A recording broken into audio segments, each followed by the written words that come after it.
Our special breaking news coverage continues right now here on CBS News 24/7. I'm Errol Barnett in New York. Moments ago, the FBI announced the gunman accused of assassinating activist Charlie Kirk is now in custody, and he's been identified as 22-year-old Tyler Robinson, who was turned in part thanks to cooperation from his family.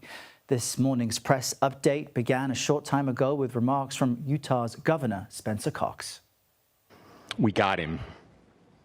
On the evening of September 11th, a family member of Tyler Robinson reached out to a family friend who contacted the Washington County Sheriff's Office with information that Robinson had confessed to them or implied that he had committed the incident. This information was relayed to the Utah County Sheriff's Office and scene investigators at Utah Valley University. This information was also conveyed to the FBI. Investigators reviewed additional video footage from UVU surveillance and identified Robinson arriving on UVU campus in a gray Dodge Challenger at approximately 8:29 a.m. on September 10th, in which he is observed on video in a plain maroon t-shirt, light-colored shorts, a black hat with a white logo, and light-colored shoes. Now, we want to use our special VR technology to help spell out for you what investigators then explained happened next after Tyler Robinson arrived on campus in that clothing. Investigators believe that below me, where you see the distance, about 400 feet between where Tyler Robinson was believed to be on the rooftop and where Charlie Kirk was holding his event, convincing students to prove him wrong. Investigators said a few moments ago that it was up here on the rooftop of this building where Tyler Robinson then changed out of that plain maroon shirt and light-colored shorts into the black clothing that he was witnessed wearing. After firing the shot, he then crossed across the rooftop, which you see in this footage, with a bag, jumped down to the grassy area near the parking lot, and then proceeded to cross a road nearby and head into a wooded area. All of this suggesting prior thought, strategy, and planning before the assassination of Charlie Kirk. Investigators also say that people close to him, his friends and his family, had said that he had become more radicalized and political lately, and talked to them about Charlie Kirk coming to campus, and that in his opinion, in the opinions of this suspect, Charlie Kirk was full of hate. So that footage was recorded just to my left. CBS News Justice correspondent Scott MacFarlane joins us from Washington with more on how we're now getting a fuller picture, Scott, of the intent of this individual, how he was able to pull this off. But investigators also said they do not believe there are any other suspects or people of interest at this time. What jumped out to you? Yeah, the governor described this as somebody who had become radicalized or politicized in recent weeks or recent months, and that the family was noticing that, but that it also was the family that got the confession from Tyler Robinson, brought it to clergy, brought it to law enforcement, and ultimately resulted in Tyler Robinson being arrested and jailed in Washington County, Utah. Washington County, Utah, roughly 3 or 4 hours away from Utah Valley University. Tyler Robinson now is being held as a local inmate, but federal charges are imminent.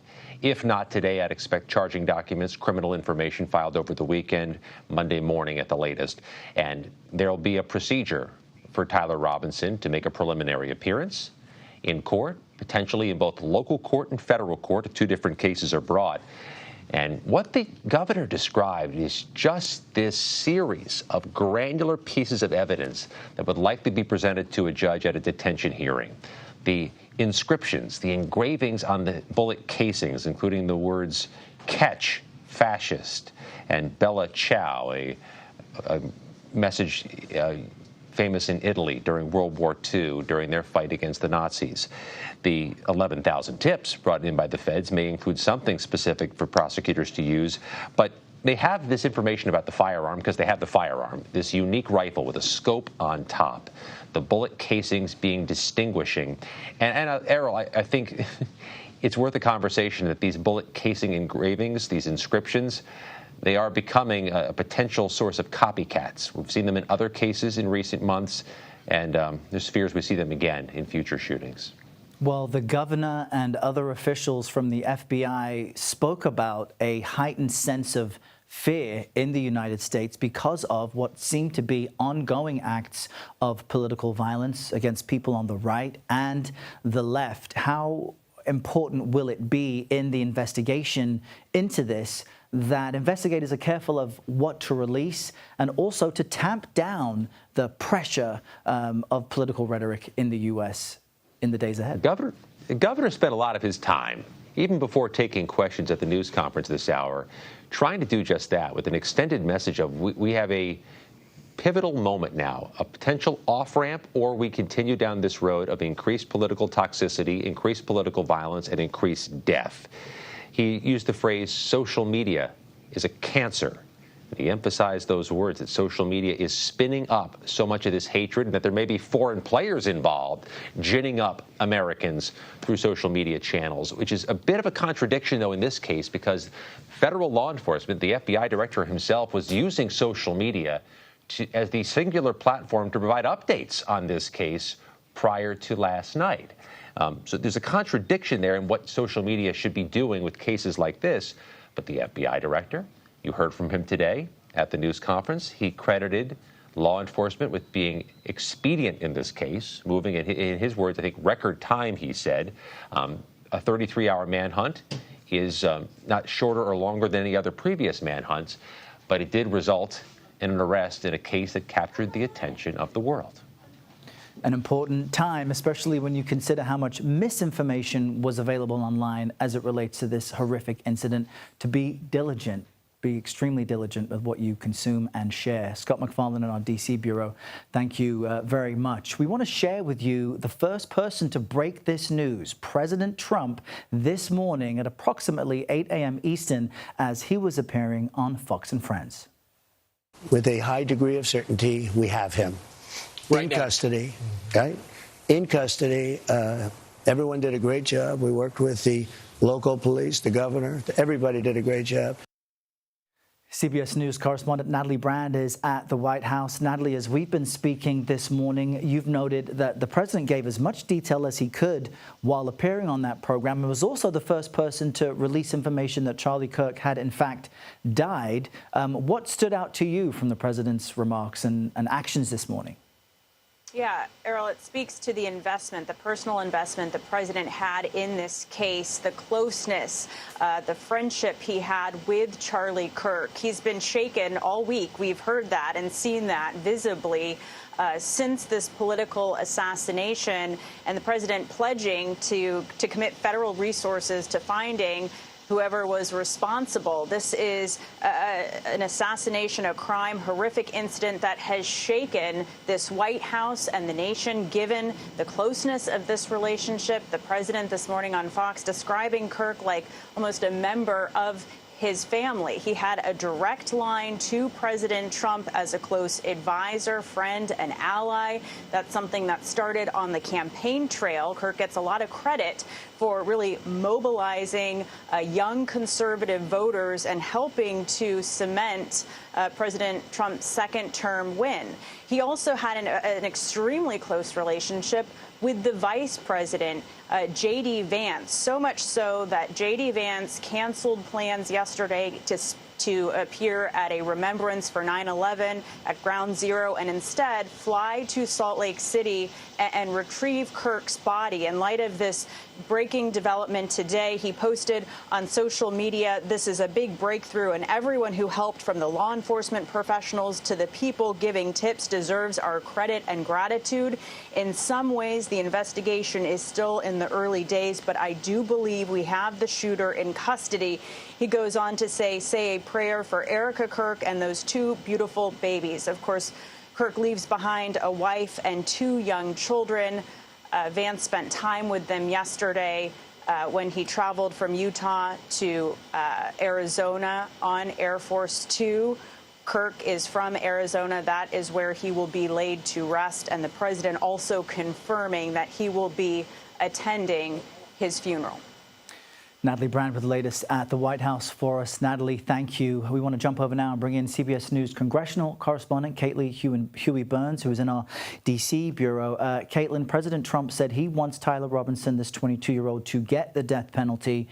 President Trump also saying that he does plan to attend the funeral of Charlie Kirk, who, as Natalie just laid out, wasn't just a key political figure for Republicans, but also, a father of two, a husband whose family is deep in grief today. How is this hitting Washington? Well, Errol, it's important to note that, too, his proximity to the president. He was thought of as a family member to this president, and we've heard so many stories about that. But, Errol, I wanted to highlight what we just heard from the governor of Utah there, Spencer Cox, because I can tell you that we've been on Capitol Hill the past several days talking to lawmakers about what should be the response, how can you tone down the rhetoric, and we really haven't seen many leaders rise to this occasion. And we did see Governor Cox provide an example of some much-needed leadership there. He delivered the facts of the case. He grieved this tragedy and recognized that grief, and also called upon our better angels. And I just want to read a quote from what he said today. This is an attack on all of us, an attack on the American experiment, an attack on our ideals. This cuts to the very foundation of who we are, who we have been, and who we could be. And Errol, he offered a bit of advice that I think all of us can take, should take, which is log off, go touch grass, hug a family member. And I think that is what so many, not only in Washington, are feeling, but across the country, people who have felt so connected to this person, either from social media, from a public perspective, or didn't have any connection to him at all, and are just grieving a horrific shooting at a time that it just feels like this happens too often and shouldn't happen again. And I think the governor really spoke to a range of emotions that people are feeling across this country as a family has lost a father, has lost a husband, a son, and I think the governor is someone to watch as we move forward in the lack of real politics kind of taking hold here. He noted that there is an off-ramp if we choose to take it. It's a choice. Caitlin, that's a great point. The governor's saying that he believes this is a turning point in the United States, but the reality of that is up to Americans to decide. Caitlin Huey-Burns, my thanks to you and to Scott MacFarlane and Natalie Brand for our continuing breaking news coverage. On the news now that 22-year-old Tyler Robinson, accused of assassinating conservative activist Charlie Kirk, now in custody.